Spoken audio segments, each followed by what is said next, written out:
Pesta mewah di atas kapal pesiar di tengah laut Bali, di lepas pantai Pulau Dewata, tawa, sampanye, dan kilatan lampu kamera sedang mengabadikan kehidupan sempurna seorang miliarder muda dan istri mudanya yang cantik. Namun, kesempurnaan itu hancur dalam sekejap mata, ketika sang istri muda mendorong istri pertama yang sedang hamil hingga jatuh ke laut di hadapan semua orang. Suara deburan air yang memecah kesunyian membuat musik terhenti, dan lautan menjadi saksi sebuah kejahatan yang akan mengguncang seluruh lapisan masyarakat. Yang terjadi selanjutnya adalah kisah tentang pengkhianatan, perjuangan untuk bertahan hidup, dan keadilan yang lebih dingin daripada air yang mencoba menelannya. Anda tidak akan percaya kesimpulannya sampai kita menyelami lebih dalam kisah ini. Beritahu kami jam berapa Anda menonton video ini dan dari mana Anda menonton. Tinggalkan komentar Anda di bawah, kami senang membacanya. Matahari perlahan tenggelam di cakrawala Laut Bali, melukis langit dengan warna merah muda dan oranye. Kapal pesiar pribadi, Sang Surya, berlayar dengan lembut di atas perairan yang tenang, meninggalkan jejak riak kecil berkilauan di belakangnya. Tawa riang bergema di seluruh dek, berpadu dengan denting lembut gelas sampanye dan alunan musik merdu dari pengeras suara tersembunyi. Para tamu dalam balutan busana desainer dan gaun malam yang gemerlap bersulang untuk tuan rumah malam itu. Seharusnya ini menjadi malam perayaan, sebuah malam untuk menghormati Aditya Suryo, salah satu miliarder properti termuda di Indonesia, yang dikenal karena mengubah resor-resor yang nyaris bangkrut menjadi kerajaan kemewahan.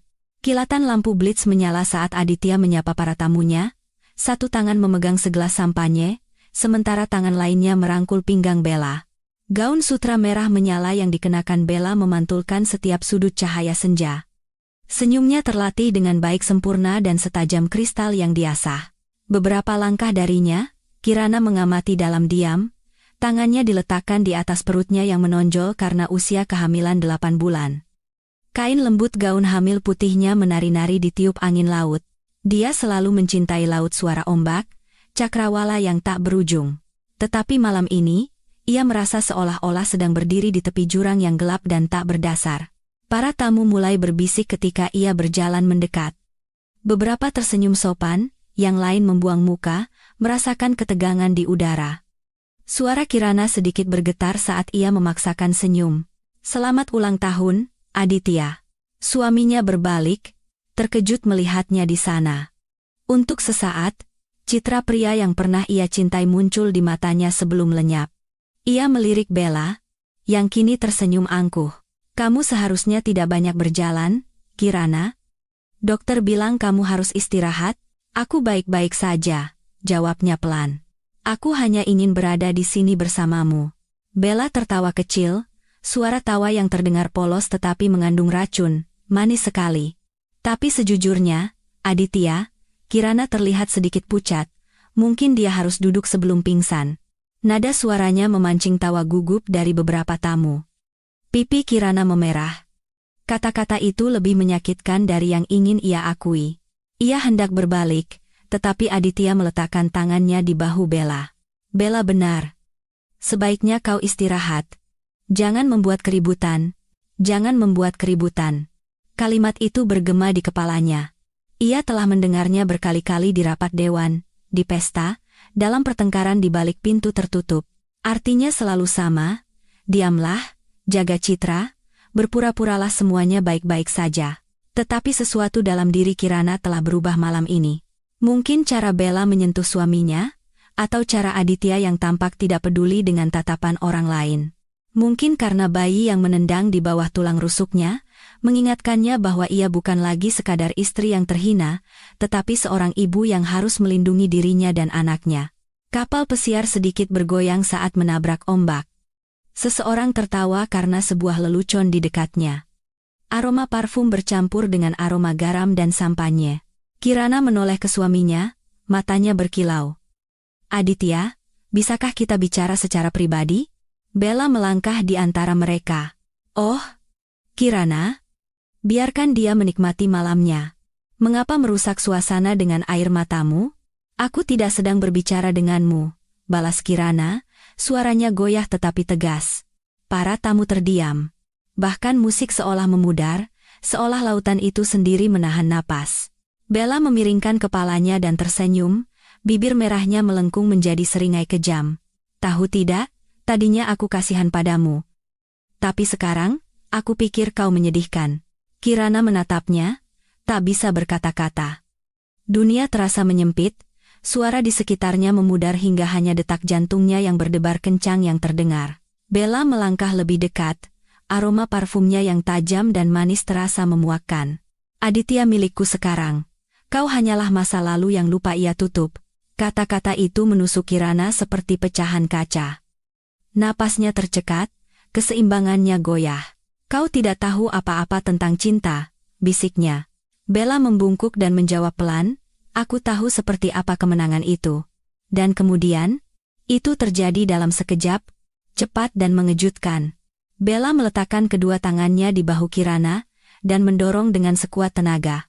Kerumunan tersentak. Seseorang menjerit. Wanita hamil itu kehilangan keseimbangan. Terhuyung mundur. Hak sepatunya tergelincir di dek yang basah. Tangannya menggapai-gapai udara dengan putus asa. Sesaat kemudian, tubuhnya menghantam permukaan air yang dingin. Suara deburan air yang keras memecah keheningan. Untuk beberapa saat, tidak ada yang bergerak. Semuanya membeku. Riak menyebar ke lautan gelap. Warna merah dari gaun Bella terpantul di ombak, dan Aditya tetap berdiri diam di dekat pagar kapal. Lalu, kekacauan pun terjadi. Para tamu berlari ke tepi kapal, berteriak minta tolong. Seorang pelayan melemparkan pelampung. Seseorang memanggil awak kapal. Aditya masih tidak bergerak, matanya beralih antara istrinya yang berjuang di dalam air dan wanita di sisinya, yang tampak anehnya tenang. Bella menyingkirkan sehelai rambut dari wajahnya dan bergumam, seharusnya dia mendengarkan dari awal. Di bawah, Kirana berjuang melawan gaunnya yang berat. Satu tangan memegangi perutnya saat air asin menyengat matanya. Ia bisa mendengar teriakan, tetapi suara itu terdengar jauh, diredam oleh suara ombak. Satu-satunya pikiran yang menembus rasa takutnya adalah, sayangku, tolong bertahan. Sambil mencoba mengapung, ia mendongak melalui selubung air dan melihat siluet Aditya yang menantang matahari terbenam. Ia masih berdiri di sana, tak bergerak. Dan kemudian, di suatu tempat di belakang kerumunan, sebuah lampu merah kecil berkedip. Seseorang sedang merekam. Kebenaran akan diabadikan selamanya. Malam yang dimulai dengan sampahnya akan berakhir dengan kengerian, dan lautan adalah saksinya. Jeritan masih bergema di dek kapal lama setelah Kirana jatuh ke dalam air. Selama beberapa detik yang terasa tak berujung, tidak ada yang bergerak. Suara ombak yang memecah di udara yang berat seakan menelan musik yang berhenti tiba-tiba. Lampu pesta menyoroti wajah-wajah yang tak lagi tersenyum. Setiap tamu di kapal pesiar itu seolah membeku di antara ketidakpercayaan dan kengerian. Siapapun, tolong dia, teriak seorang wanita dengan suara gemetar. Seorang pria melemparkan pelampung lain ke dalam air yang gelap. Lingkaran oranye itu memantul tak berguna di atas ombak sebelum menjauh. Gaun putih Kirana melayang di bawah permukaan seperti hantu, melilit kakinya. Ia berjuang untuk menjaga kepalanya tetap di atas air, terengah-engah dan tersedak air asin. Tangannya menggapai tali yang melayang hanya beberapa sentimeter darinya. Di dek, Bella menutup mulutnya dengan ekspresi kaget yang dibuat-buat. Ya Tuhan, bisiknya, cukup keras untuk didengar semua orang. Dia terpeleset. Aku mencoba menangkapnya. Tapi dia tergelincir. Suaranya lembut dan bergetar, tetapi matanya mengungkapkan kebenaran yang berbeda. Di bawah lampu yang berkelip, ada jejak kepuasan, kemenangan dalam diam. Aditya berdiri di sampingnya, kaku dan pucat. Ia tidak bergerak untuk membantu. Gelas sampahnya di tangannya sedikit bergetar. Di sekelilingnya, kerumunan menatapnya dengan bingung, menunggu dia melakukan sesuatu, menunggu sang suami bertindak. Tapi dia hanya bergumam pada dirinya sendiri, bagaimana ini bisa terjadi? Kita harus mengangkatnya dari sana, sekarang. Teriak kapten dari anjungan. Awak kapal berlari ke sisi kapal, melemparkan tali dan menurunkan tangga penyelamat kecil. Salah satu petugas keamanan berseragam melompat ke dalam air. Permukaan pecah dengan keras saat ia berenang menuju Kirana yang mulai kehilangan kesadaran.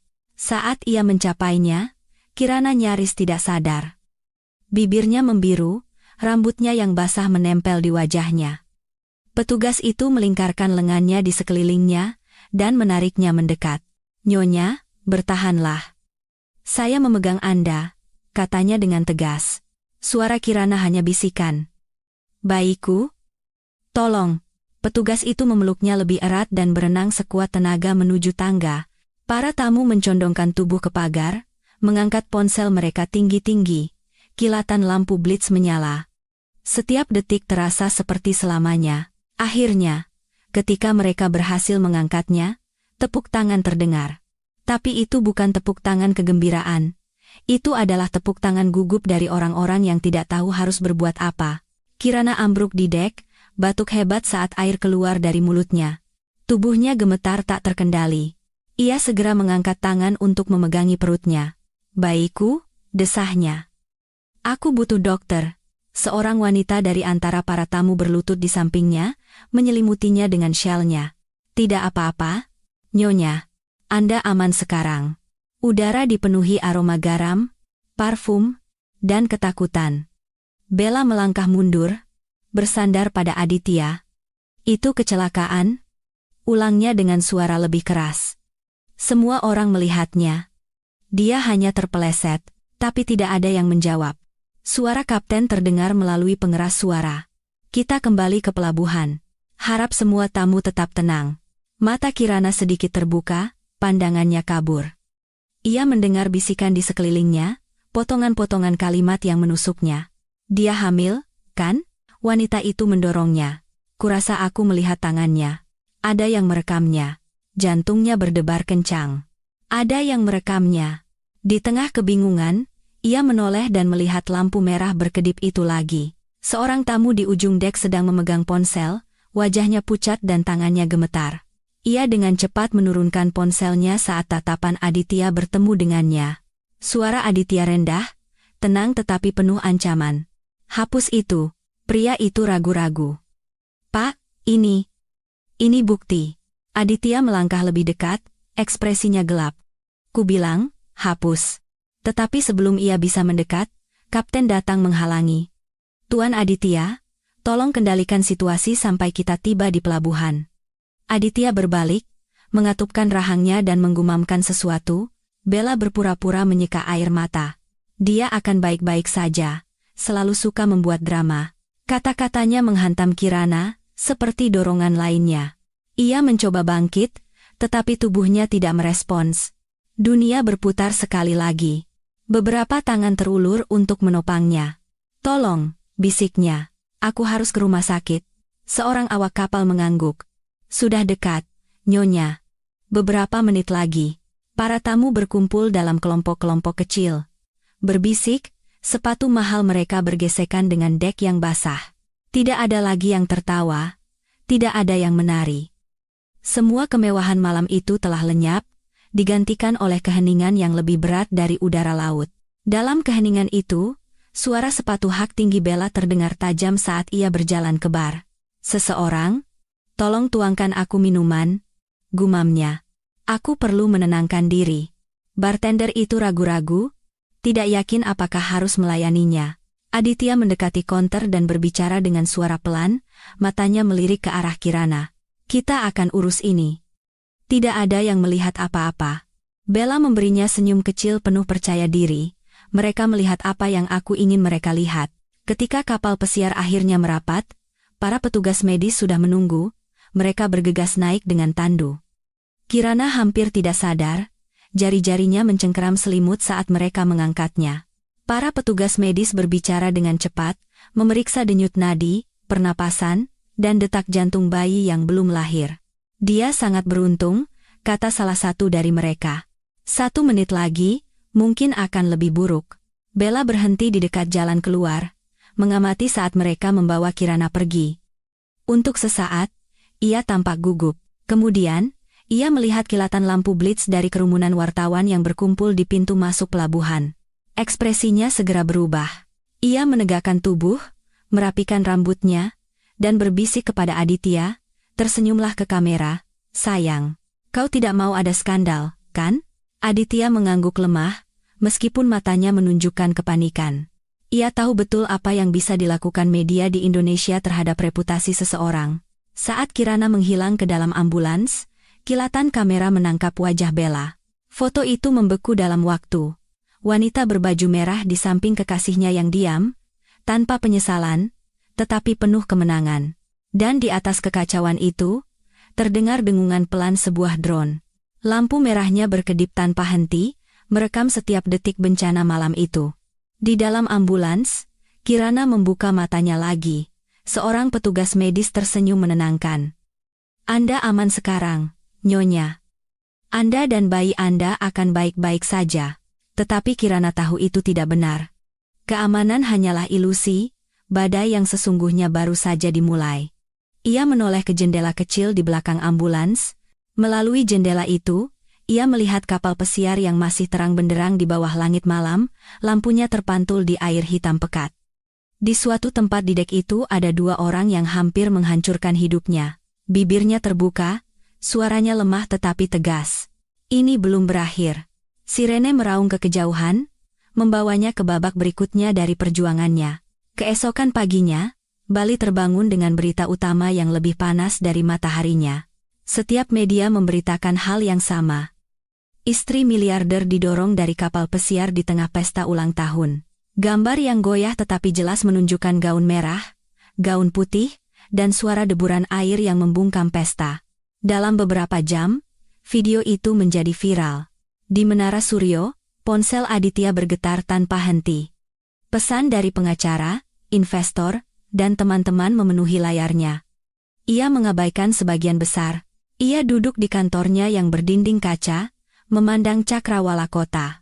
Bayangannya tampak lebih tua, marah, dan terpojok. Bella masuk tanpa mengetuk. Ia mengenakan kemeja putih bersih dan kacamata hitam besar yang menyembunyikan lingkaran hitam di bawah matanya. Wartawan membantaiku, katanya, meletakkan tablet di atas meja. Mereka menyebutku iblis. Kau harus melakukan sesuatu, Aditya. Aditya memijat pelipisnya. Aku sedang menanganinya. Menanganinya bagaimana? Dengan diam? Suaranya melengking dan menuntut. Kau tahu apa yang terjadi saat kau diam. Mereka akan berpikir aku benar-benar bersalah. Rahang Aditya mengeras. Kau tidak bersalah. Dia terpeleset. Semua orang melihatnya. Tidak semua orang, bisik Bella. Ada yang mengunggah video lain, dari sudut drone. Kelihatannya sangat buruk. Ia menatapnya dengan dingin. Kalau begitu, kita akan membuatnya terlihat bagus. Sementara itu, di seberang kota, Kirana berbaring di ranjang rumah sakit, di tengah bunyi bip mesin medis yang konstan. Dokter mengatakan bayinya aman, tubuhnya akan pulih. Tetapi hatinya terasa seperti kaca yang pecah menjadi serpihan yang tak terhitung jumlahnya.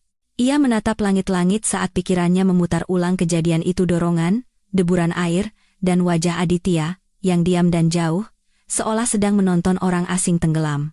Seorang perawat masuk dengan sebuah map. Nyonya Kirana, polisi ingin menanyai Anda. Kirana mengangguk lemah. Dua petugas masuk, mereka berbicara dengan nada ramah, sopan, tetapi hati-hati. Nyonya, bisakah Anda mengingat apa yang terjadi di kapal pesiar?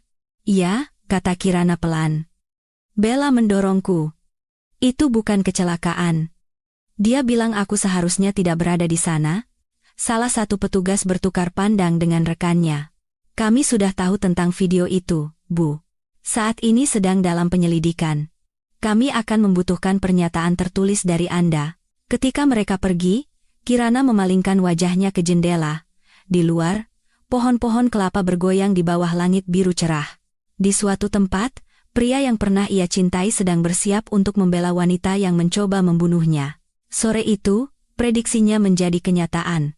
Aditya berdiri di depan puluhan mikrofon dalam konferensi pers dadakan di lobi perusahaannya.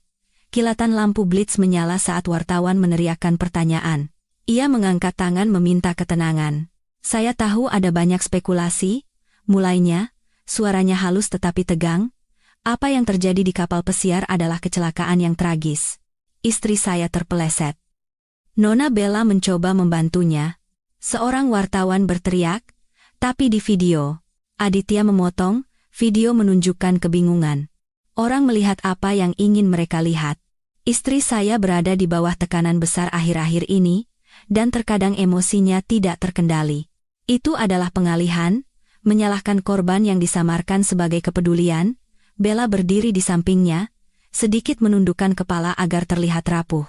Riasannya lembut, ekspresinya dipersiapkan dengan baik. Seorang wartawan bertanya, "Tuan Aditya, apakah Anda mengatakan bahwa pernyataan istri Anda tidak benar?" Nada suara Aditya mengeras. "Saya mengatakan bahwa dia membutuhkan istirahat. Yang penting adalah dia dan bayinya selamat. Sisanya akan kami selesaikan secara pribadi." Kamera terus menyala. Di balik kilatan lampu, beberapa wartawan bertukar pandang skeptis. Cerita ini tidak masuk akal. Di seberang kota, Kirana menonton konferensi pers dari ranjang rumah sakitnya, gambar dari layar televisi terpantul di matanya. Ia mendengarkan setiap kata, hatinya mencelos dengan setiap kebohongan, tertekan. Emosional.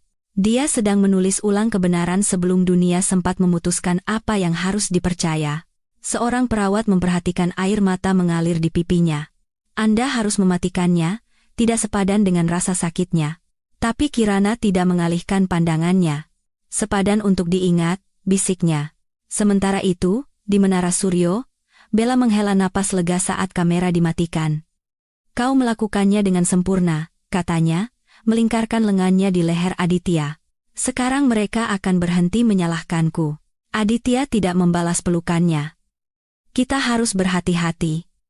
Jika dia mengajukan tuntutan, ini bisa menghancurkan segalanya." Bella tersenyum kecil. "Kau akan memastikan dia tidak melakukannya." "Kau selalu bisa."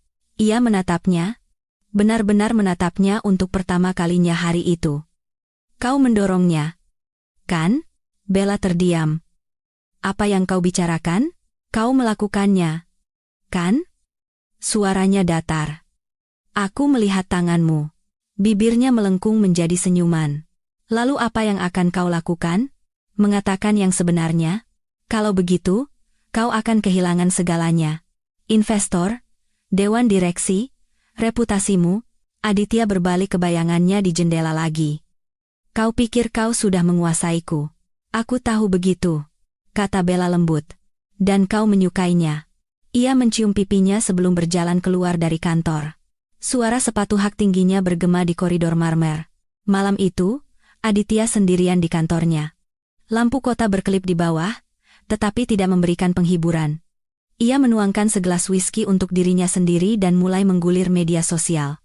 Setiap postingan, setiap komentar, setiap potongan video itu namanya terjerat dalam skandal.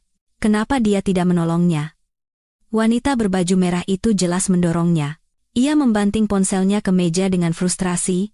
Ia telah membangun sebuah kerajaan berdasarkan kendali, tetapi sekarang kendali itu terlepas dari jari-jarinya seperti pasir. Di rumah sakit, Kirana menerima buket lili putih. Tidak ada pesan, hanya namanya yang ditulis dengan tulisan tangan yang rapi. Ia tahu itu darinya. Permintaan maaf dalam diam yang tidak berarti apa-apa. Sore itu, ponselnya bergetar. Sebuah pesan dari nomor tak dikenal muncul di layar. "Hati-hati, ini lebih besar dari yang kau kira." Ia mengerutkan kening. "Siapa kau?" ketiknya. Tidak ada balasan. Hanya 3 titik yang berkedip lalu menghilang sebelum ia sempat membaca lebih lanjut. Di luar kamarnya, koridor sunyi. Dengungan mesin medis memenuhi udara. Ia meletakkan tangannya di perut dan merasakan bayinya bergerak. "Kita tidak sendirian, sayang," bisiknya. "Ada yang mengawasi kita." Di seberang kota, Bella dan Aditya sedang makan malam di restoran atap pribadi. Dari kejauhan, mereka kembali terlihat seperti pasangan yang tak tersentuh, tersenyum pada fotografer yang menunggu di bawah. Tetapi ilusi itu retak. Dunia telah melihat terlalu banyak, dan kebenaran mulai muncul. Di bawah cahaya gemerlap kota, Bella mengangkat gelasnya. Untuk awal yang baru, Aditya mendentingkan gelasnya, memaksakan senyum untuk mengendalikan kerusakan. Tidak ada yang memperhatikan seorang pria berjas gelap yang duduk 2 meja jauhnya, diam-diam mengambil foto. Dia bukan wartawan. Dia adalah seseorang yang mengetahui kebenaran, dan berencana membuat mereka membayarnya. Malam berikutnya, Bali kembali bersinar, seolah-olah kota itu telah melupakan segalanya. Kekayaan memiliki ingatan yang pendek, begitu pula lingkaran sosial yang memeliharanya. Nama Suryo masih menarik perhatian, bahkan dengan skandal yang melekat padanya. Para wartawan berkemah di luar gedung, menunggu kemunculan kembali pasangan yang sedang menjadi buah bibir. Di dalam ballroom Hotel Ocean View, sebuah acara amal lain sedang berlangsung meriah. Lampu gantung kristal berkilauan di atas lautan gaun malam dan tuxedo. Tawa kembali terdengar di udara, meskipun sekarang lebih pelan dan penuh rasa ingin tahu. Orang-orang berbisik saat mereka melirik seorang wanita jangkung dengan gaun satin merah yang baru saja masuk. Bella. Semua mata tertuju padanya. Ia menyerap perhatian itu seperti sinar matahari. Skandal itu telah membuatnya terkenal, dan ia tahu bagaimana memanfaatkannya. Rambutnya ditata dalam gelombang yang sempurna, riasannya tanpa celah. Di pergelangan tangannya, sebuah gelang berlian baru berkilau hadiah dari Aditya, yang ia pamerkan seperti piala. Seorang wartawan mencoba mendekat, tetapi ia menolaknya dengan senyum anggun yang menunjukkan kejengkelan. Malam ini tidak ada wawancara. Saya di sini untuk amal. Suaranya penuh dengan kemanisan palsu, tetapi matanya kosong. Ia bergerak melewati kerumunan dengan pesona yang diperhitungkan, berjabat tangan, tertawa pelan, berpura-pura tidak memperhatikan tatapan yang tertuju padanya. Bagi siapapun yang melihat, ia tampak tak tersentuh. Aditya tiba beberapa menit kemudian, dengan setelan hitam pesanan seperti biasa, wajahnya tenang tetapi lelah. Ia telah menghabiskan hari itu mencoba menenangkan investor, meyakinkan mereka bahwa perusahaan akan pulih. Malam ini adalah pengendalian kerusakan yang disamarkan sebagai keanggunan. Ketika ia melihat Bella di seberang ruangan, ia memaksakan senyum dan berjalan menghampirinya. "Kau terlambat," katanya. Menyesap anggur. "Aku ada rapat dengan pengacara," jawabnya pelan. "Mereka ingin kau berhenti bicara dengan media." Dia tertawa. "Persetan dengan mereka. Aku akan bicara kapanpun aku mau." Ekspresi Aditya mengeras. "Ini bukan permainan, Bella." Ia merapikan dasinya dan berbisik di telinganya. "Semuanya adalah permainan. Sayang, kaulah yang mengajariku." Sebelum ia bisa menjawab, gumaman menyebar di seluruh ruangan. Orang-orang menoleh ke pintu masuk. Kirana telah tiba. Ia mengenakan gaun biru pucat yang pas dengan perutnya, sederhana dan anggun. Dokter menyarankannya untuk istirahat, tetapi ia menolak untuk bersembunyi. Ia ingin berdiri tegak, menunjukkan kepada dunia bahwa ia masih bisa berdiri. Kerumunan sedikit terbelah saat ia masuk bersama seorang teman. Kehadirannya memicu bisikan. Orang-orang menyebut namanya dengan nada pelan dan tidak yakin. Beberapa menunjukkan simpati, yang lain membuang muka dengan canggung, terbebani oleh rasa bersalah. Senyum Bella membeku sesaat sebelum menajam. "Wow," katanya pelan. "Lihat siapa yang memutuskan untuk keluar dari air." Aditya bergerak dengan canggung. "Kau tahu dia mungkin akan datang. Yayasan ini juga miliknya?" Bella memiringkan kepalanya. "Kalau begitu, kurasa aku harus membuatnya merasa diterima." Ia berjalan lurus ke arah Kirana dengan keyakinan yang membuat seluruh ruangan terdiam. Suara hak sepatunya yang mengetuk lantai marmer seperti sirene. Kamera mengikutinya, merasakan momen drama lainnya. Ketika ia berhenti di depan Kirana, ia memasang senyum palsu. "Kau terlihat lebih baik dari yang kuduga. Aku khawatir jatuh itu akan meninggalkan bekas." Mata Kirana menyipit. "Kau tidak pernah peduli pada apapun selain bayanganmu sendiri." Terdengar desahan dari sekelompok tamu. Ekspresi Bella tidak berubah. Ia sedikit membungkuk dan merendahkan suaranya. "Kau harus hati-hati dengan ucapanmu di depan umum. Orang mungkin berpikir kau cemburu." "Cemburu?" Kirana mengulangi. "Cemburu pada apa?" Seorang wanita yang mengira kekejaman adalah kepercayaan diri. Untuk sesaat, topeng itu retak. Senyum Bella goyah, matanya menjadi gelap. Kemudian ia menegakkan tubuh dan tertawa pelan, cukup keras untuk didengar semua orang. "Oh, Kirana, kau selalu dramatis. Katakan padaku, apa kau di sini untuk meminta maaf? Atas apa yang telah kau lakukan pada kami? Kau hampir menghancurkan reputasi Aditya." Kirana melangkah mundur dengan tak percaya. "Kau luar biasa. Kau mendorongku dari kapal, dan sekarang kau bertingkah seperti korban?" Bella melambaikan tangannya dengan meremehkan. "Tolonglah. Itu kecelakaan. Kau salah langkah, Semua orang melihat betapa canggungnya dirimu. Kata-kata itu bergema dengan kejam, dan banyak tamu membuang muka, tidak mampu menatap mata Kirana. Akhirnya, Aditya melangkah maju, suaranya rendah tetapi tegas. Bella, cukup, tapi Bella belum selesai. Ia menoleh ke kamera yang mulai merekam lagi. Menyedihkan, sungguh. Dia sangat rapuh. Dokter sudah memperingatkannya tentang tingkat stresnya. Mungkin lain kali dia harus tinggal di rumah. Wartawan mencatat, beberapa merekam setiap kata. Kekejaman disamarkan sebagai kepedulian, tetapi pesannya jelas, Bella sedang menulis ulang sejarah, menjadikan Kirana sebagai masalah, bukan korban. Tangan Kirana gemetar, tetapi ia menolak untuk berpaling. Katakan apapun yang kau mau. Kebenaran selalu menemukan jalannya. Senyum Bella melebar. Kalau begitu, aku akan menunggu di sini.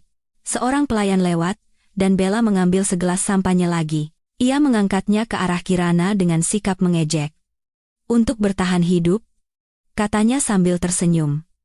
Meskipun tidak semua orang dilahirkan untuk itu. Kerumunan bergumam dengan canggung. Beberapa tamu mulai berbisik, menyadari situasinya telah lepas kendali. Wajah Aditya pucat. Ia meraih lengan Bella. Ia menyentakkan lengannya dengan kasar. Jangan sentuh aku. Kau memperburuk keadaan, gumamnya. Ia berbalik menghadapnya, matanya penuh tantangan. Akulah yang menciptakanmu, Aditya. Tanpa aku, kau hanyalah pria kaya lainnya. Sekarang, akulah beritanya. Kamera menangkap setiap kata. Teman Kirana membantunya duduk. Kau seharusnya tidak datang, bisiknya. Wanita itu tidak pantas mendapatkannya. Mata Kirana mengikuti Bella dan Aditya saat mereka berdebat di bawah lampu gantung kristal. Tidak, katanya dengan tenang. Tapi kebenaran pantas mendapatkannya. Di luar ballroom, udara terasa berat dan lembab. Malam bergetar dengan suara lautan yang jauh, teredam oleh cahaya kota. Kirana keluar ke balkon untuk menghirup udara segar. Di dalam, kerumunan masih berdengung seperti serangga di sekitar nyala api. Dari dalam, tawa Bella terdengar melalui pintu kaca, tajam, cerah, dan kosong. Kirana menutup matanya, penghinaan itu menyakitkan, tetapi di bawahnya, sesuatu mulai terbentuk. Bukan kemarahan, bukan ketakutan. Itu adalah tekad. Ia melihat ke dalam ballroom untuk terakhir kalinya.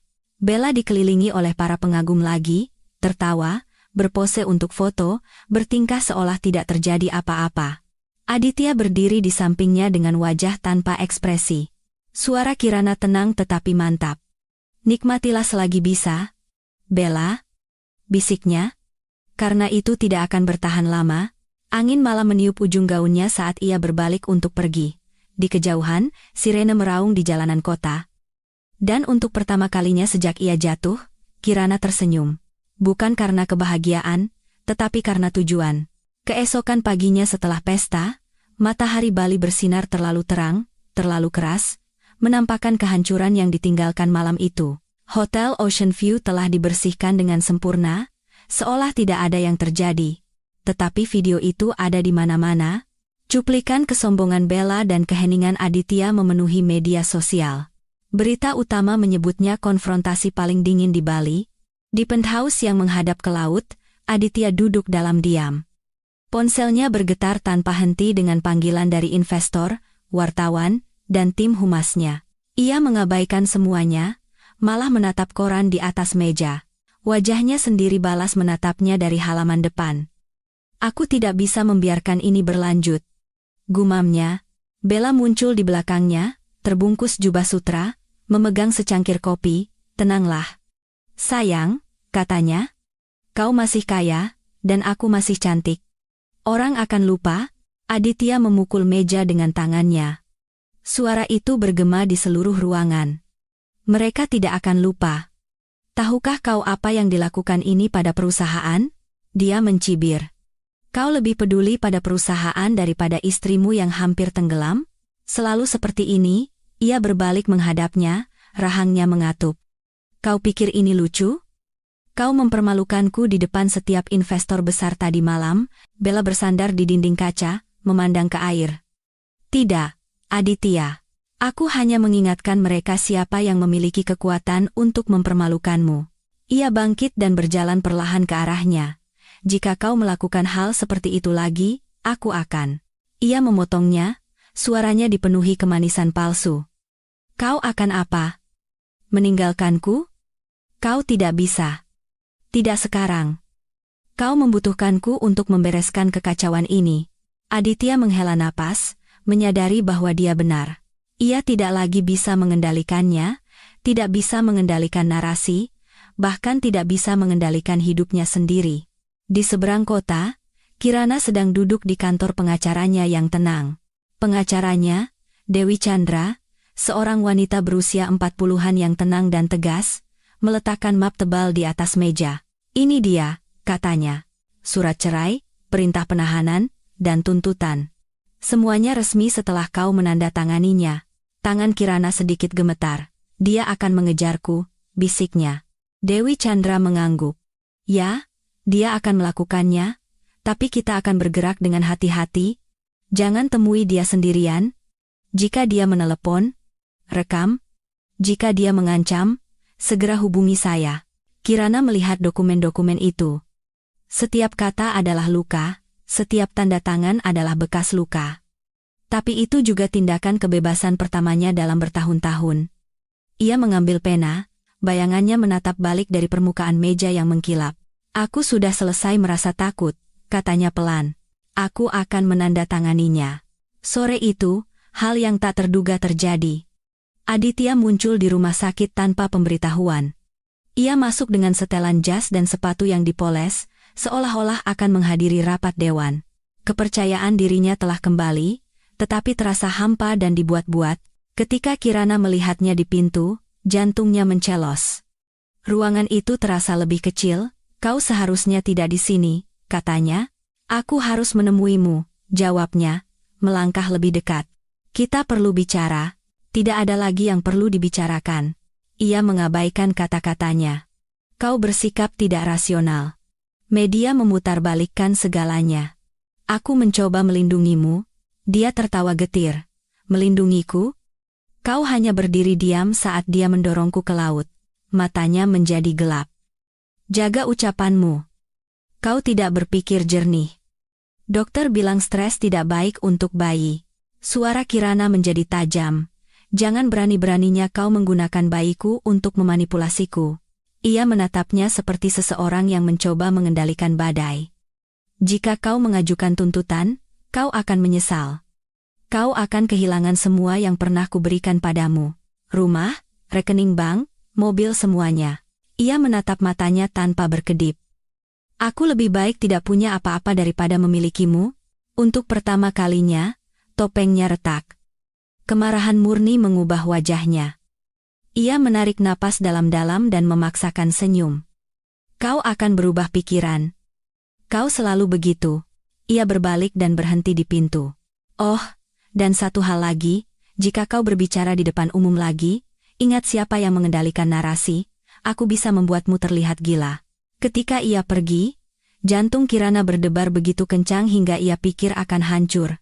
Seorang perawat masuk beberapa detik kemudian, terkejut melihat betapa pucatnya dia. Anda baik-baik saja? Ia mengangguk, menarik napas. Aku akan baik-baik saja. Sementara itu, Aditya menelepon pengacaranya. Aku ingin ini ditangani diam-diam. Dia tidak stabil. Gunakan media untuk membuatnya terlihat seperti pencari perhatian. Dalam beberapa jam, blog gosip mulai menyebar. Berita utama baru, istri Suryo mengalami gejolak emosional. Stres kehamilan menyebabkan kebingungan tentang insiden kapal pesiar. Manipulasinya kejam dan diperhitungkan. Dan itu berhasil, orang-orang mulai meragukannya lagi. Malam itu, Bella duduk di sampingnya, melihat berita di ponselnya. Lihat, katanya bangga.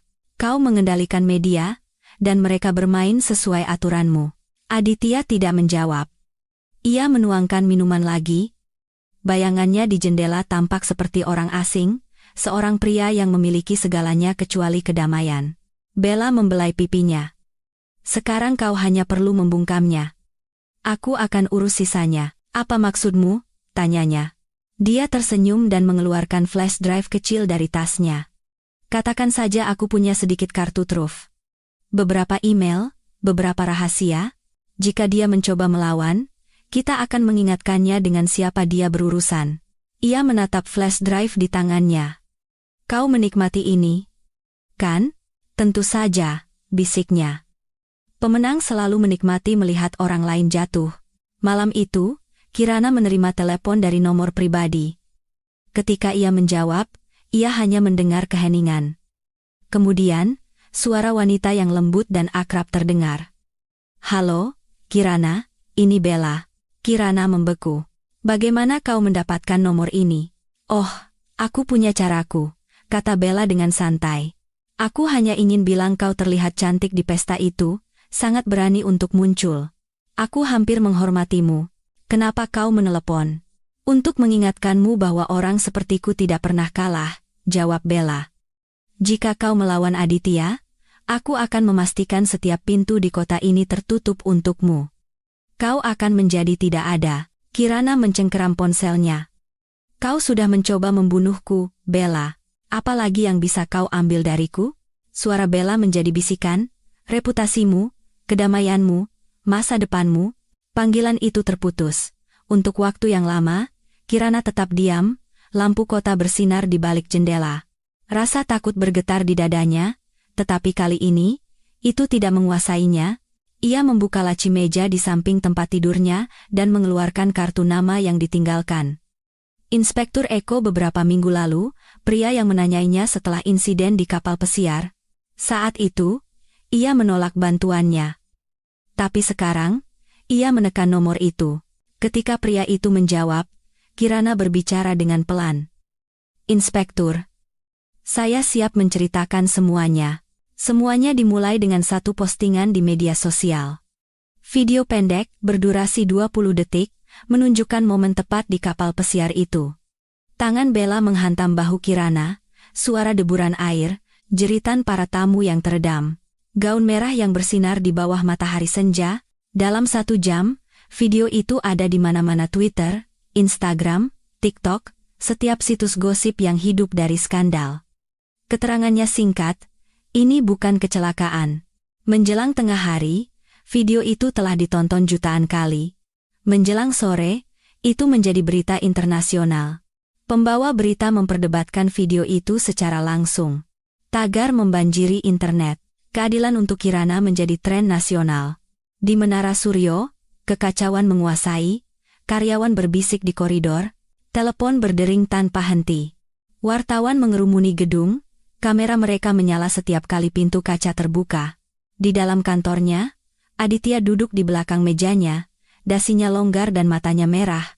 Ponselnya bergetar lagi dan lagi, tetapi ia tidak punya tenaga untuk menjawab. Dewan direksi menuntut pertemuan. Investor mengancam akan menarik diri. Di seberangnya, Bella mondar-mandir seperti hewan yang terpojok.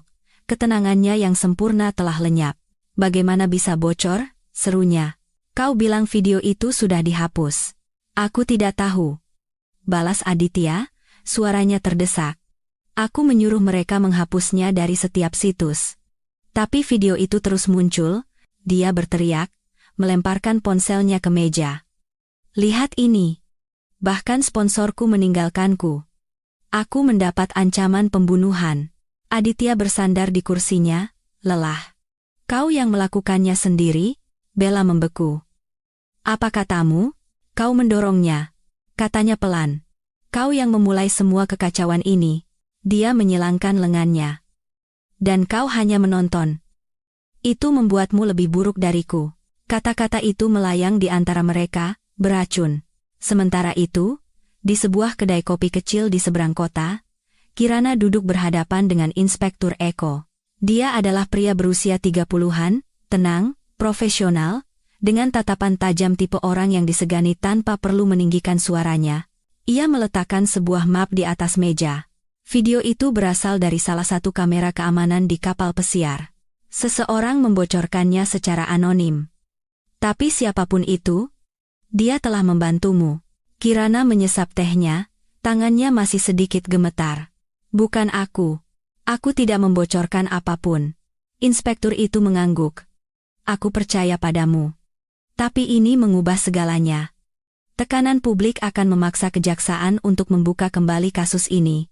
Ia menghela napas pelan, merasakan beban berat beberapa minggu terakhir mulai terangkat. Menurutmu mereka akan dituntut? Ia mencondongkan tubuh ke depan. Jika kita bisa membuktikan niat, ya. Itu adalah penyerangan? Dan karena kau hamil? Itu menjadi kejahatan serius. Untuk pertama kalinya, Kirana tersenyum kecil. Hati-hati. Kalau begitu, aku siap berjuang. Kembali ke Menara Suryo. Pertarungan telah meningkat di luar kendali. Nama Bella diseret di mana-mana. Sebuah tabloid memuat fotonya dan Kirana satu berbaju merah, yang lain berbaju putih dengan judul, Istri Muda vs Istri Sah. Seorang pembawa berita, dengan kemarahan yang jelas, berkata, video tersebut tampaknya menunjukkan Bella dengan sengaja mendorong seorang wanita hamil dari kapal. Suryo Holdings menolak berkomentar. Kolom komentar dipenuhi kemarahan. Wanita ini harus dipenjara, dia sama bersalahnya karena hanya berdiri di sana. Dia bisa saja mati. Bayinya bisa saja mati. Menjelang malam, para pengunjuk rasa berkumpul di depan kantor pusat Suryo Holdings. Mereka memegang papan bertuliskan, hentikan melindungi pelaku dan keadilan untuk Kirana. Aditya memandang ke bawah dari jendela kantornya. Pucat dan diam, Bella berada di sofa, menggulir pesan di ponselnya. Ia melemparkannya dengan frustrasi. Mereka menghancurkanku, katanya. Lakukan sesuatu, Aditya, atasi ini. Ia tidak menjawab. Di benaknya, ia memutar ulang kehancuran segala sesuatu yang telah ia bangun. Perusahaan, investor, merek, semuanya runtuh. Ketukan di pintu menginterupsi. Asistennya yang gugup dan pucat masuk. Pak, Dewan ingin bertemu dengan Anda di ruang rapat. Segera. Mereka mengadakan pertemuan darurat. Aditya melirik Bella. Ia mencengkeram lengannya. Kau tidak akan membiarkan mereka menyalahkanku, kan? Ia tidak berkata apa-apa. Ruang rapat itu penuh sesak. Wajah-wajah yang dulu tersenyum padanya kini menatapnya dengan dingin. Ketua Dewan berdeham. Aditya, Dewan telah memutuskan untuk menonaktifkanmu dari posisi CEO, berlaku segera, sampai masalah ini selesai. Kau adalah sebuah beban? Mulut Aditya terasa kering. Kalian tidak bisa melakukan ini. Aku memiliki setengah dari perusahaan ini. Ketua itu menghela napas, setengah dari perusahaan yang sedang runtuh. Saham turun 40% hari ini. Klien menarik diri. Kita harus bertindak. Dua petugas keamanan masuk tanpa suara. Pesannya jelas. Kekuasaannya telah berakhir. Di luar, kamera menangkapnya saat ia keluar dari gedung. Mantan miliarder yang percaya diri itu tampak kalah. Dasinya longgar, wajahnya dipenuhi kekalahan. Bella mengikuti di belakangnya, mengenakan kacamata hitam untuk menyembunyikan air matanya. Tapi kerumunan melihat mereka berdua. Sorakan dan teriakan memenuhi udara. Penjahat, teriak seorang pengunjuk rasa. Yang lain melemparkan koran yang diremas, mengenai bahu Bella. Ia berbalik, siap membalas, tetapi Aditya mencengkeram pergelangan tangannya. Jangan, katanya dengan kaku. Terus berjalan. Pintu mobil terbanting menutup. Kerumunan terus berteriak saat mobil itu melaju. Di dalam, kemarahan Bella meledak. Mereka menjadikanmu penjahat juga sekarang. Bagaimana rasanya, Aditya, dibenci sepertiku? Ia memandang keluar jendela. Aku pantas mendapatkannya. Dia menatapnya, terkejut dengan kejujurannya. Kau menyedihkan, bisiknya. Pada saat yang sama, Kirana sedang duduk di apartemennya, menonton berita secara langsung. Melihat mereka berdua dikelilingi oleh kamera seharusnya memberinya kepuasan, tetapi itu membuatnya menangis. Bukan karena kasihan, tetapi karena lega. Ponselnya berdering. Itu Inspektur Eko. Aku ingin kau tahu, katanya, kejaksaan baru saja mengkonfirmasi bahwa mereka akan membuka kasus ini secara resmi. Tidak akan lama lagi. Kirana mengangguk, suaranya lembut tetapi tegas. Terima kasih. Ketika ia menutup telepon, ia duduk menatap keluar jendela, melihat lampu-lampu kota yang berkelip di bawah. Kota yang sama yang pernah mengabaikan rasa sakitnya kini meneriakkan kebenarannya. Tetapi ia tahu pertarungan belum berakhir. Kekuatan Aditya tidak akan mati diam-diam, dan Bella terlalu berbahaya untuk menyerah tanpa perlawanan terakhir. Namun, untuk pertama kalinya, Kirana membiarkan dirinya bernapas. Keadilan bergerak lambat, tetapi pasti. Di luar, guntur bergemuruh di atas teluk. Hujan mulai turun, membersihkan jalanan, membasuh nama-nama di papan protes, hingga hanya satu kata yang tersisa, terlihat dengan tinta hitam. Keadilan. Dan di suatu tempat dalam kegelapan, sepasang mata mengawasi layar ponsel, memutar video itu berulang-ulang. Gaun merah, deburan air, keheningan yang mengikutinya. Sebuah suara berbisik dalam kegelapan, ini belum berakhir. Hari-hari berlalu menjadi minggu, tetapi kebisingan itu tidak pernah pudar. Skandal yang pernah terasa seperti mimpi buruk kini bergema di setiap sudut Bali. Nama Kirana Suryo menjadi simbol. Acara bincang-bincang, podcast, dan berita pagi membahas kisahnya setiap hari. Orang asing mengiriminya pesan dukungan, beberapa bahkan menyebutnya pahlawan. Di dalam apartemennya, sinar matahari masuk melalui tirai, lembut dan keemasan. Kirana duduk di dekat jendela, secangkir teh dingin di tangannya. Bayangannya tampak berubah, di matanya masih ada rasa sakit, tetapi ada juga sesuatu yang baru, tekad. Pengacaranya, Dewi Chandra, tiba dengan setumpuk dokumen.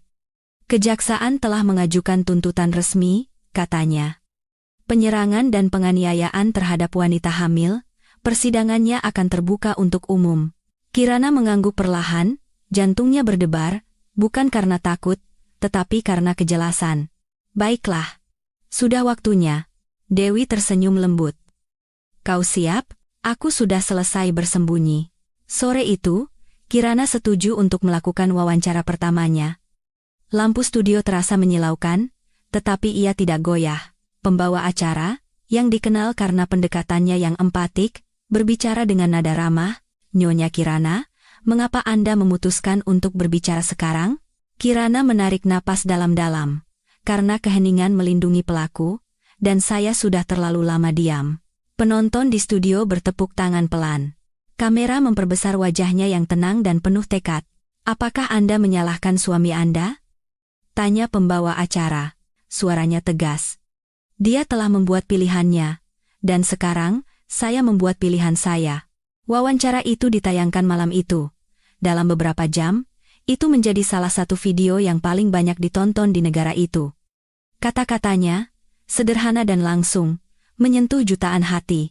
Arus opini berbalik sepenuhnya. Saat Kirana menemukan suaranya, dunia Aditya terus runtuh.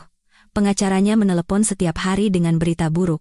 Perusahaannya merugi, investor menarik diri, dewan direksi bersiap untuk membubarkan Suryo Holdings. Ia duduk sendirian di penthouse, menatap cakrawala yang pernah mewakili semua yang ia miliki. Bella telah pergi. Ia mengemasi tasnya dan pergi setelah pertengkaran lain yang berakhir dengan pintu dibanting dan pecahan kaca. Ia hanya meninggalkan catatan singkat, aku tidak bergaul dengan pecundang. Aditya meremas kertas itu, dan melemparkannya ke perapian. Di seberang kota, Kirana bertemu dengan Inspektur Eko lagi. Mereka duduk di sudut restoran yang tenang, jauh dari wartawan. Ia meletakkan perekam suara kecil di atas meja. Kami membutuhkan kesaksian Anda sejelas mungkin, katanya. Tanpa emosi, hanya fakta. Kirana mengangguk. Saya bisa. Mereka akan menyerangmu. Ia memperingatkan. Mereka akan mencoba membuatmu terlihat tidak stabil. Mereka akan mengangkat masa lalumu, kehamilanmu apapun untuk merusak kredibilitasmu. Saya tahu, jawabnya. Tapi kali ini, saya tidak akan hancur. Inspektur itu menatapnya sejenak, lalu tersenyum. Bagus. Itulah yang paling mereka takuti. Ketika ia sampai di rumah malam itu, ia membuka komputernya dan mulai mengetik. Setiap ingatan, setiap momen kontrol, setiap penghinaan, setiap luka tak terlihat yang tidak pernah muncul di kulitnya. Ia mengetik sampai pagi, ceritanya mengalir seperti air yang keluar dari bendungan yang jebol. Saat fajar, ia mengirimkannya ke Dewi Chandra dengan satu pesan. Gunakan ini jika mereka mencoba membungkamku. Sementara itu, kota bersiap untuk persidangan. Wartawan berkemah di luar gedung pengadilan, menunggu hari ketika wanita berbaju merah dan pria yang pernah memiliki setengah dari Bali akan menghadapi pengadilan. Bella akhirnya muncul kembali, 3 hari sebelum persidangan. Kamera menangkapnya saat ia keluar dari salon mewah dengan gaun putih, tersenyum seolah tidak ada yang terjadi. "Saya tidak bersalah," katanya kepada wartawan. "Saya sudah cukup menderita." Video itu menjadi viral lagi, tetapi kali ini, komentarnya tidak ramah. Dia pikir memakai baju putih membuatnya suci, penjara juga punya seragam. Keadilan akan datang untuknya. Di dalam gedung pengadilan, petugas keamanan bersiap untuk kerumunan massa. Dewi Chandra berjalan di samping Kirana, memeriksa catatannya untuk terakhir kalinya. "Begitu kau melewati pintu itu, tegakkan kepalamu," katanya. "Semua orang akan mengawasimu." Kirana tersenyum lembut. Biarkan mereka melihat.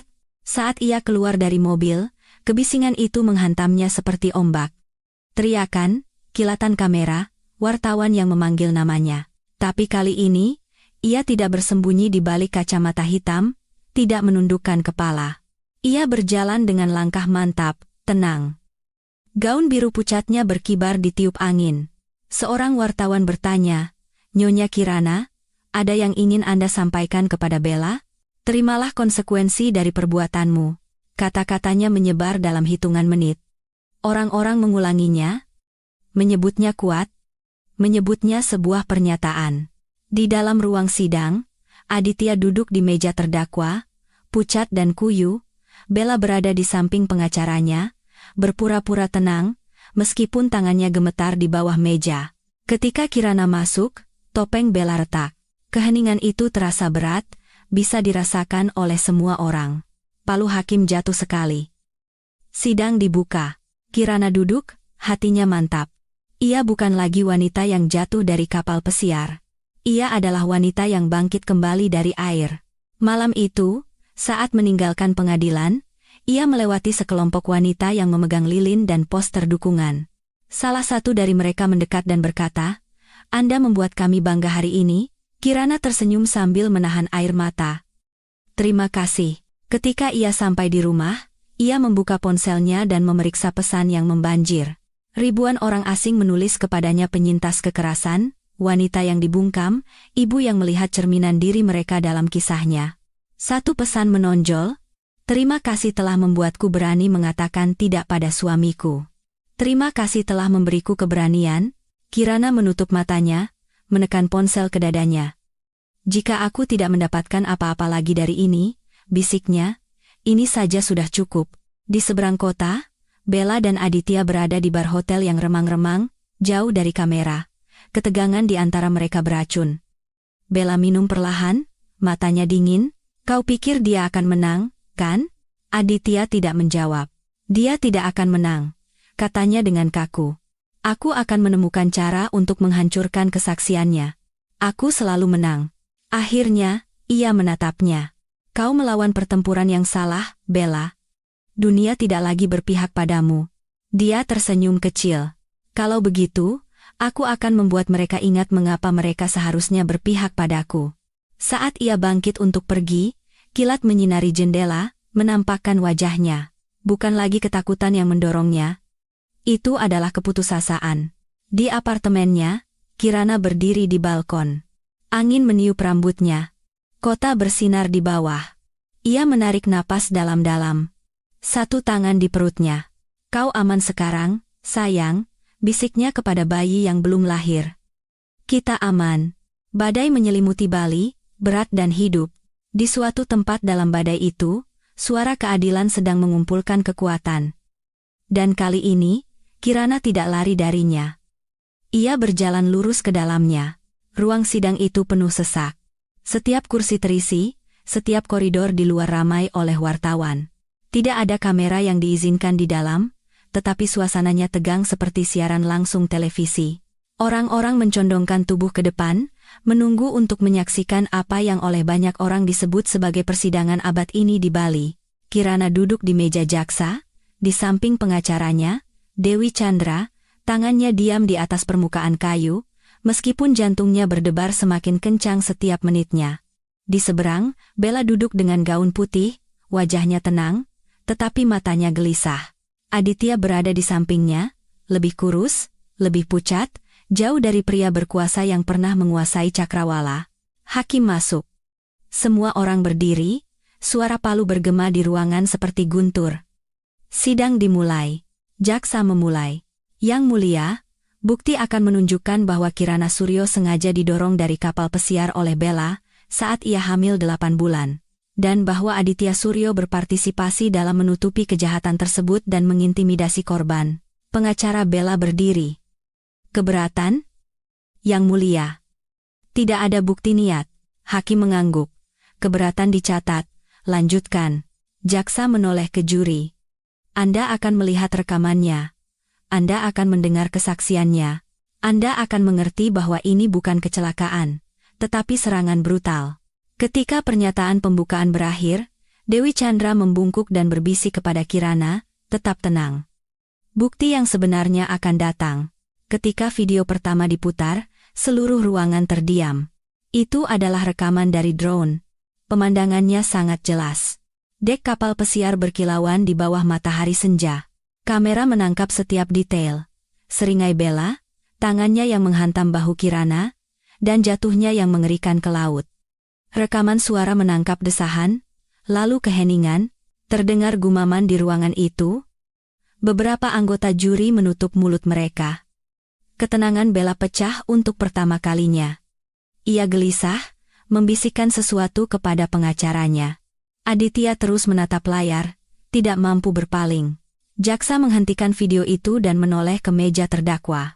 Itu Anda, bukan, Nona Bella? Bella ragu-ragu. Sulit untuk mengatakan. Jaksa bersikeras. Anda ingin saya memutarnya lagi? Pengacaranya dengan cepat menyela. Tidak perlu. Kami mengakui klien kami ada di sana, tapi dia bersikeras jatuhnya itu kecelakaan. Jaksa mengangguk dan kembali ke tengah ruangan. Kalau begitu, mari kita dengar dari seseorang yang ada di sana. Ia memanggil saksi berikutnya. Seorang wanita berusia 50-an maju. Dia adalah salah satu awak kapal pesiar. Saya melihat semuanya, katanya. Nyonya Kirana berdiri di dekat pagar. Nona Bella mendekatinya, mengatakan sesuatu yang tidak saya dengar, lalu mendorongnya. Itu bukan kecelakaan. Bella menatapnya dengan marah, mengatupkan rahangnya. Pengacaranya keberatan lagi, tetapi hakim mengizinkan kesaksian itu. Selama pemeriksaan silang, pengacara Bella mencoba membuatnya tampak tidak dapat diandalkan. Anda berada jauh, bukan? Saya cukup dekat untuk melihat wajahnya, jawabnya dengan tegas. Dan cukup dekat untuk mendengarnya tertawa setelah melakukannya. Mata juri melebar. Kerusakan telah terjadi. Selama istirahat, Bella keluar ke koridor dengan marah. Ketenangannya hilang. Ini perburuan penyihir. Teriaknya pada Aditya. Kau bilang video itu sudah dihancurkan. Aku sudah mencoba. Jawabnya pelan. Seseorang membocorkannya. Aku tidak tahu siapa. Dia berbalik menghadapnya. Kau tidak tahu? Kau seharusnya bisa mengendalikan semuanya. Ia melangkah lebih dekat. Tidak lagi, Bella. Kau menghancurkan semuanya sendiri. Untuk sesaat, keduanya berdiri berhadapan, bisikan mereka penuh kebencian. Lalu, sebuah suara menyela mereka. Menarik mendengarnya dari mulutmu sendiri, Tuan Suryo. Mereka berbalik. Inspektur Eko berdiri di belakang mereka, memegang sebuah map.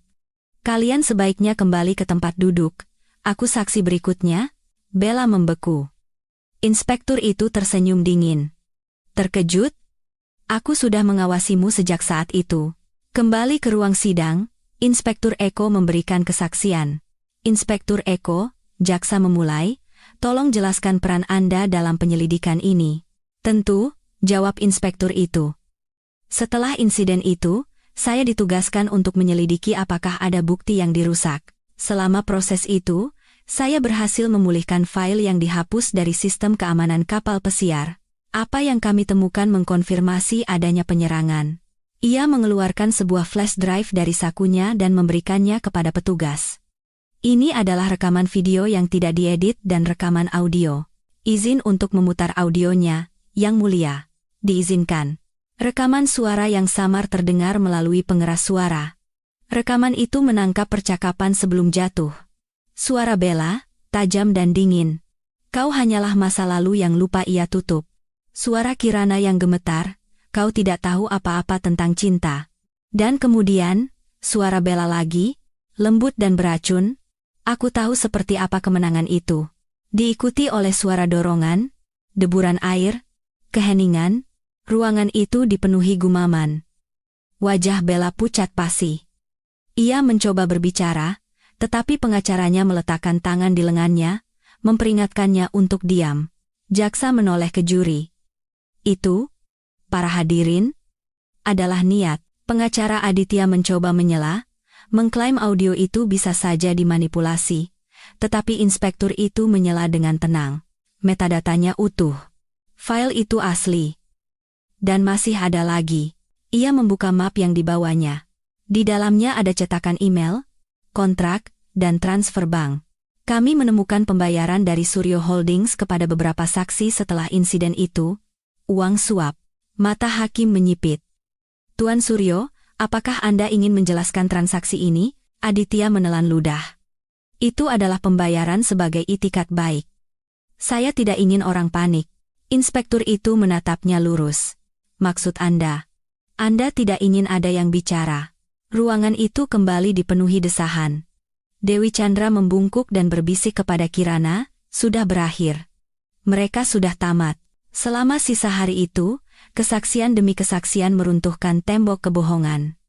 Narasi publik yang telah dibangun Aditya dan Bella, runtuh di depan mata semua orang. Ketika hakim menunda persidangan, ruangan bergetar dengan bisikan kemenangan. Bella tetap membeku, tangannya mencengkeram meja. Aditya tampak kalah, bahunya terkulai. Kirana bangkit perlahan, pengacaranya di sisinya. Ia belum tersenyum. Belum. Ia menatap mereka dengan tenang, mantap. Untuk pertama kalinya, ia tidak melihat kekuatan di mata mereka, tetapi ketakutan. Di luar, wartawan mengerumuninya saat ia meninggalkan pengadilan. Nyonya Kirana, bagaimana rasanya akhirnya didengar? Ia berhenti, memilih kata-katanya dengan hati-hati. Kebenaran tidak selalu perlu berteriak. Terkadang, ia hanya menunggu keheningan berakhir. Kerumunan bertepuk tangan. Kilatan lampu blitz menyala, suara itu mengikutinya sampai ke mobil. Di dalam, saat mobil melaju, Kirana memandang keluar jendela. Langit mulai cerah, ketenangan yang langka menyelimuti Bali setelah berhari-hari badai. Di kejauhan, gedung pengadilan berkilauan di bawah matahari. Keadilan bukan lagi mimpi. Itu sedang bergerak. Dan meskipun persidangan belum berakhir, semua orang di ruangan itu tahu bagaimana akhirnya. Keesokan paginya, dunia terbangun dengan berita utama yang bersejarah. Bukti video mengkonfirmasi niat dalam kasus Suryo. Miliarder dan istri muda menghadapi tuntutan pidana. Foto-foto menunjukkan Aditya dan Bella meninggalkan pengadilan, wajah mereka pucat dan kosong, dikelilingi oleh kilatan lampu blitz.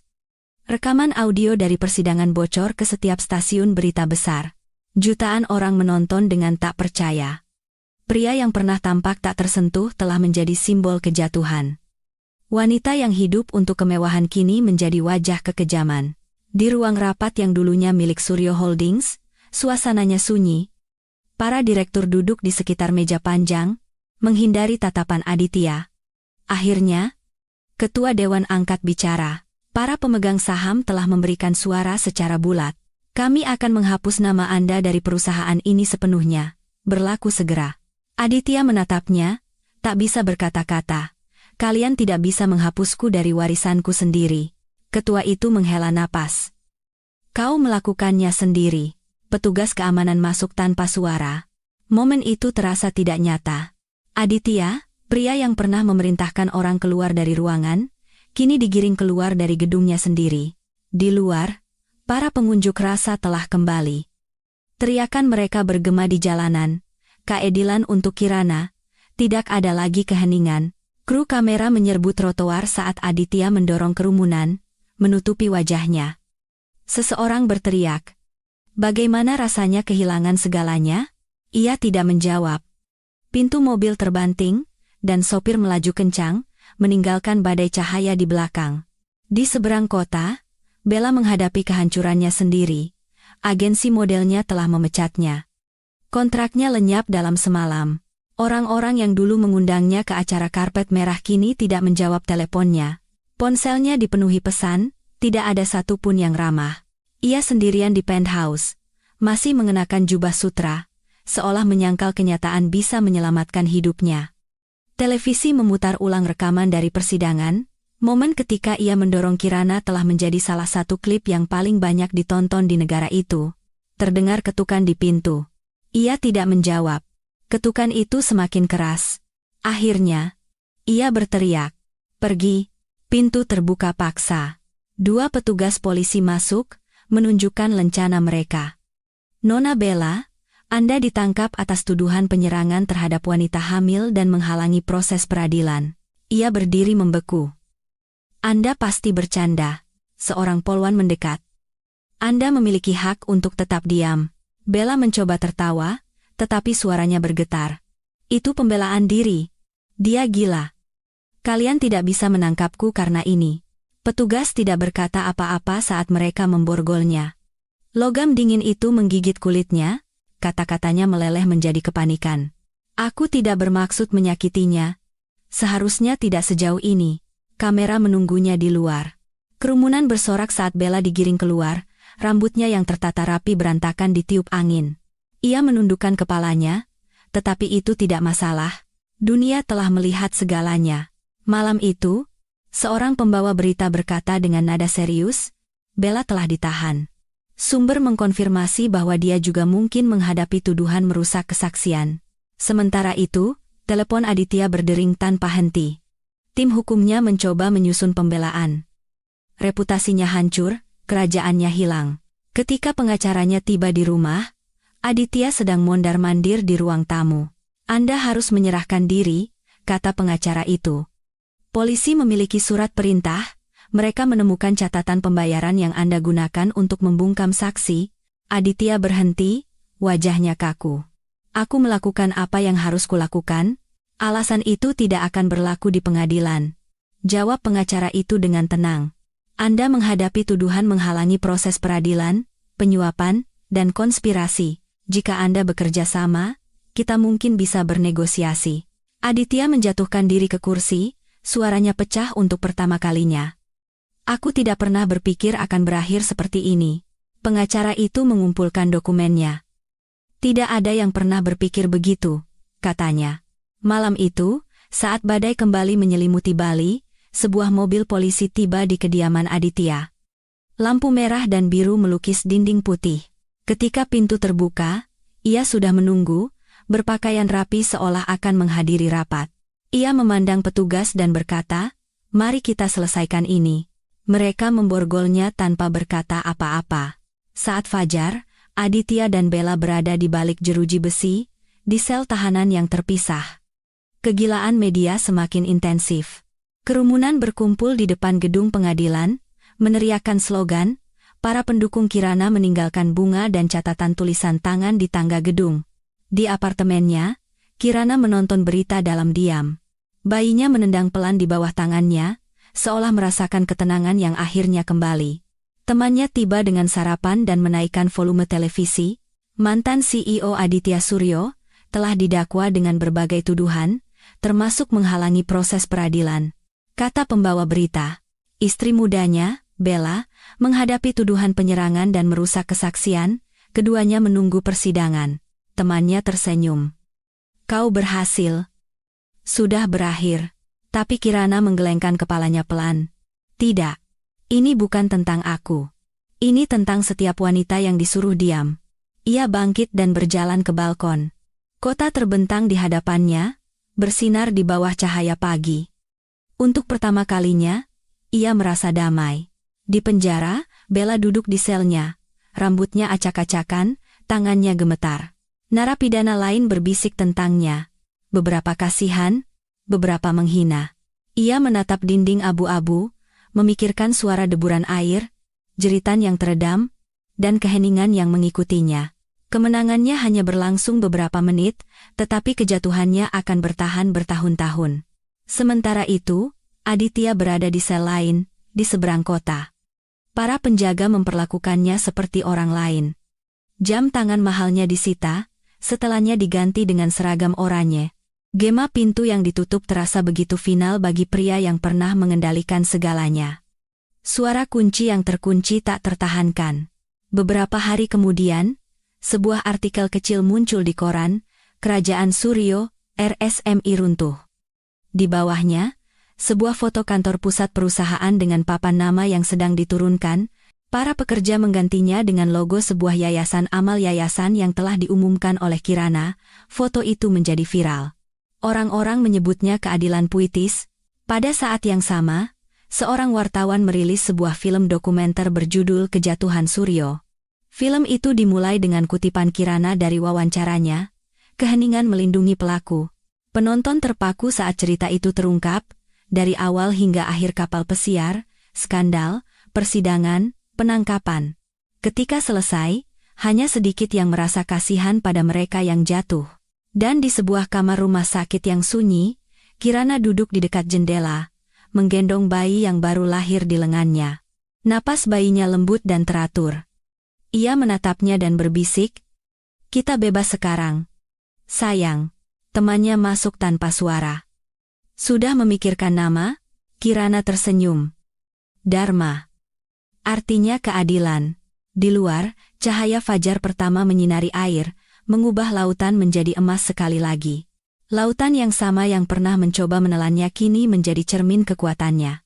Bagi Bella dan Aditya, kerajaan mereka telah lenyap, reputasi mereka hancur, kekuasaan mereka terhapus. Bagi Kirana, ini adalah awal dari sesuatu yang baru. Dan kali ini, tidak ada yang bisa mengambilnya darinya. Musim semi kembali ke Bali dengan tenang. Badai telah berlalu, meninggalkan langit yang luas dan jernih dengan warna biru yang tak berujung. Kota telah beralih ke berita utama baru, skandal baru, gangguan baru, tetapi bagi Kirana Suryo, kedamaian akhirnya tiba. Setelah berbulan-bulan kekacauan, persidangan berakhir, putusan telah dibacakan. Suara palu masih bergema dalam ingatannya. Bella dinyatakan bersalah atas penyerangan berat dan dijatuhi hukuman 6 tahun penjara. Aditya Suryo, mantan suaminya, menerima hukuman 12 tahun karena menghalangi proses peradilan, penyuapan, dan konspirasi. Keduanya tidak berkata apa-apa saat putusan diumumkan. Aditya menatap lantai, wajahnya pucat dan kosong. Bella menangis, tetapi tidak ada yang mempercayai air matanya. Ruang sidang, yang dipenuhi wartawan dan pendukung, tetap sunyi saat keadilan ditegakkan. Ketika Kirana meninggalkan gedung pengadilan untuk terakhir kalinya, kerumunan di luar berdiri dan bertepuk tangan. Ia tidak melambai, hanya mengangguk terima kasih, dan berjalan di bawah sinar matahari. 3 bulan kemudian, kehidupan telah dimulai kembali. Pada suatu pagi yang hangat, Kirana berdiri di depan sebuah gedung yang baru direnovasi di dekat laut. Angin sepoi-sepoi membawa aroma melati dan garam. Sebuah papan nama di atas pintu masuk berkilauan dengan huruf perak, Yayasan Dharma untuk Perempuan dan Anak. Relawan dan wartawan berkumpul di sekelilingnya saat ia bersiap untuk berbicara. Putranya yang kecil, Dharma, berusia 3 bulan, tertidur lelap di kereta dorong di sampingnya, tangan mungilnya terulur dari selimut, tenang dan mantap. Ia menatapnya sejenak sebelum beralih ke mikrofon, suaranya lembut tetapi tegas. "Tempat ini ada karena tidak ada yang harus berjuang sendirian. Saya menamainya sesuai nama putra saya. Dharma berarti keadilan, dan itulah yang kami di sini untuk perjuangkan." Penonton bertepuk tangan dengan tenang. Beberapa wanita di kerumunan menyeka air mata. Di belakang mereka, sebuah spanduk bertuliskan, "Harapan yang dipulihkan." Di dalam gedung, dinding yang dicat putih dan biru pucat memantulkan cahaya pagi. Kantor-kantor sudah siap, ruang terapi telah disiapkan, dan relawan telah dilatih. Ini lebih dari sekadar yayasan. Ini adalah janji bahwa rasa sakitnya tidak akan sia-sia. Inspektur Eko tiba diam-diam di belakang kerumunan.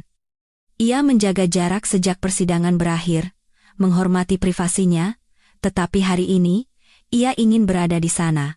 Ketika Kirana melihatnya, ia tersenyum. "Anda menepati janji Anda." Ia mengangguk. "Anda juga?" Setelah upacara, Mereka berjalan bersama di sepanjang jalan setapak tepi laut. Laut yang sama yang hampir merenggut nyawanya kini berkilauan dengan damai di bawah matahari. "Apakah Anda pernah memikirkan mereka?" tanya inspektur itu. Kirana berhenti. "Terkadang.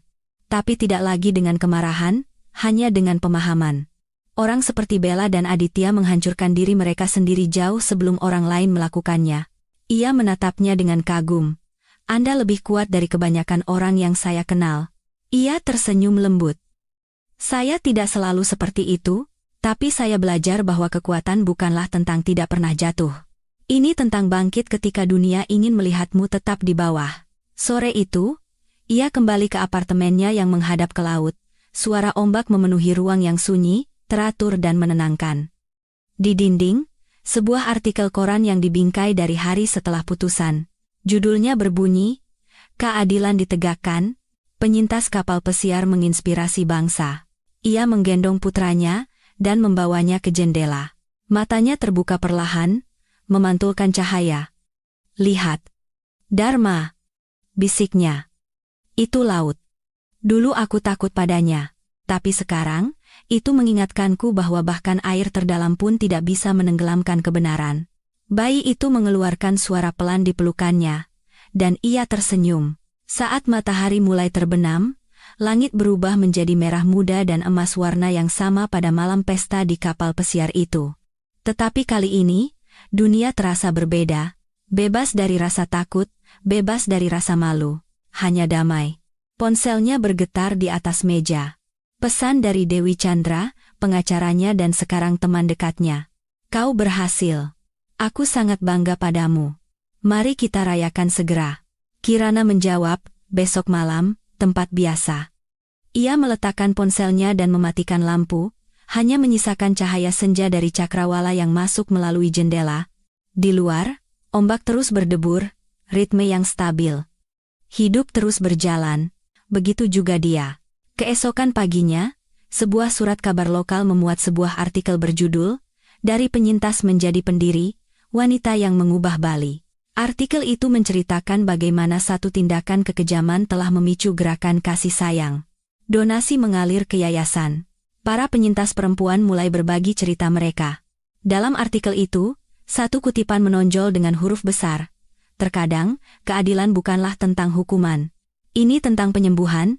Sore itu, Kirana berdiri di pelabuhan yang sama tempat kapal pesiar itu pernah berlayar. Air berkilauan di bawah cahaya yang memudar. Ia mengucapkan doa dalam diam, bukan untuk balas dendam, tetapi untuk penutupan. Ia memandang ke cakrawala, memeluk Dharma erat-erat. "Kita bebas, sayang," katanya pelan.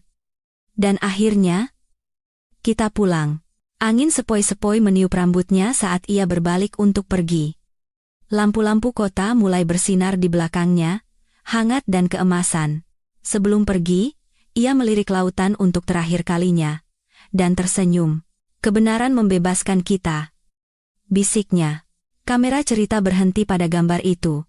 Seorang wanita berbaju putih, bayi di lengannya, lautan yang tenang dan tak berujung di hadapan mereka. Dunia yang pernah melihatnya jatuh kini melihatnya bangkit. Dan di atas suara ombak yang lembut, satu pesan muncul di layar, sederhana dan kuat. Tidak ada kekuatan yang bisa menyembunyikan kebenaran selamanya.